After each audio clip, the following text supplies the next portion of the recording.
Hello అండి, శనగపప్పు cabbage curry ఎలా తయారు చేసుకోవాలో చూద్దాం. శనగపప్పు ముందుగా నైట్ నానబెట్టుకోవాలి. క్యాబేజీ, పచ్చిమిర్చి, కొత్తిమీర, ఆనియన్, టమాటోలు కట్ చేసుకొని పెట్టుకోవాలి. ఇప్పుడు ఒక ప్యాన్ తీసుకొని ఆయిల్, నేను 1.5 స్పూన్ ఆయిల్ వేస్తానండి. ఆయిల్ వేసుకొని జీలకర్ర, ఎండుమిర్చి, ఆనియన్స్ తాలింపు వేసుకోవాలి. తాలింపు వేసుకొని దాన్ని గోల్డెన్ కలర్లో వచ్చే వరకు, లైట్ గోల్డెన్ కలర్లో వచ్చే వరకు ఆయిల్లో వేపుకోవాలి. ఆయిల్లో వేపుకొని తర్వాత ముందుగా నానబెట్టుకున్న కందిపప్పు ఉంటుంది కదండి, కందిపప్పు కాదు, శనగపప్పుని ఆయిల్లోనే వేపుకోవాలి. దానికంటే ముందు కొంచెం ఆనియన్ పేస్ట్ అనేది యాడ్ చేయాలి. ఎందుకంటే క్యాబేజీ కొంచెం స్మెల్ వస్తుంది కాబట్టి ఆ స్మెల్ రాకుండా ఉండడానికి కొంచెం ఆనియన్ పేస్ట్, అల్లం వెల్లుల్లి పేస్ట్ అనేది యాడ్ చేయాలి. అల్లం వెల్లుల్లి వేసిన తర్వాత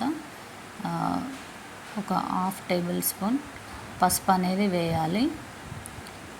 పసుపు వేసిన తర్వాత కొంచెం కలపాలి. ఎందుకంటే ఆయిల్లో పసుపు వేస్తే కొంచెం కర్రీ అంతా పడుతుంది కాబట్టి నేను ఆయిల్లోనే పసుపు అనేది వేస్తాను. దాని తర్వాత ముందుగా నానబెట్టుకున్న శనగపప్పుని ఆయిల్లోనే వేపుకోవాలి. ఎందుకంటే క్యాబేజ్ వేసిన తర్వాత ఆ వాటర్కి ఇది ఉడకాలి కాబట్టి మళ్ళీ ఆయిల్లో కొంచెం ఉడికిన తర్వాత క్యాబేజీతో పాటు ఉడికితే టేస్ట్ అనేది పెరుగుతుంది, తొందరగా కూడా ఆ వాటర్కి ఉడుకుతుంది. మళ్ళీ వాటర్ పోయాల్సిన అవసరం లేదు. క్యాబేజీ నుంచి వచ్చే వాటరే దీనికి సరిపోతుంది. ఎందుకంటే నైట్ అంతా నానబెట్టాం కాబట్టి, ఆల్రెడీ నాని ఉంది కాబట్టి దాన్ని క్యాబేజీ వాటర్తో ఉడికిస్తే సరిపోతుంది. ఇప్పుడు క్యాబేజీ వేసుకుందాం. క్యాబేజీ వేసుకున్న తర్వాత మళ్ళీ ఆయిల్లో పప్పును వేపాం కదా, ఇదంతా ఒకసారి కలుపుకోవాలి. ఒకసారి కలుపుకున్న తర్వాత కింద పప్పు ఉంటే మాడిపోతుంది కాబట్టి మొత్తం ఒకసారి కలపాలి. మాడిపోకుండా ఉండడానికి, అడుగంటకుండా ఉండడానికి ఒకసారి కలుపుకోవాలి. నేను ఫస్ట్ టైం యూట్యూబ్ ఛానల్లో పెడుతున్నా కాబట్టి నాకు వాయిస్ ఓవర్ ఎలా ఇవ్వాలో తెలియదు. మీరు చెప్పే విధానాన్ని బట్టి నేను నేర్చుకుంటాను.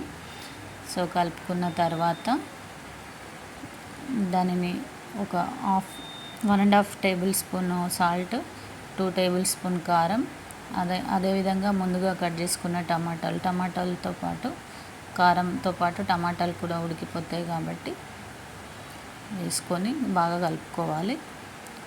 కలుపుకొని మూత పెట్టేసుకోవాలి. తర్వాత ఒక 5 నిమిషాలకి మూత తీసి మళ్ళీ ఒకసారి కలుపుకోవాలి. వాటర్ అనేటివి ఉన్నాయి కాబట్టి నేను మళ్ళీ ఇంకొక 5 మినిట్స్ నేను అలాగే ఉడికించి తర్వాత ఇప్పుడు వాటర్ కలుపుకున్న తర్వాత వాటర్ అనేటివి వెళ్ళిపోయినాయి. సో శనగపప్పు కూడా మనకు మంచిగా ఉడికిపోయింది. కొత్తిమీరతోని మనం ఒక 2-3 మినిట్స్ కొత్తిమీర వేసిన తర్వాత ఒక 2-3 మినిట్స్ ఉంచేసి తీసేస్తే క్యాబేజీ కర్రీ రెడీ.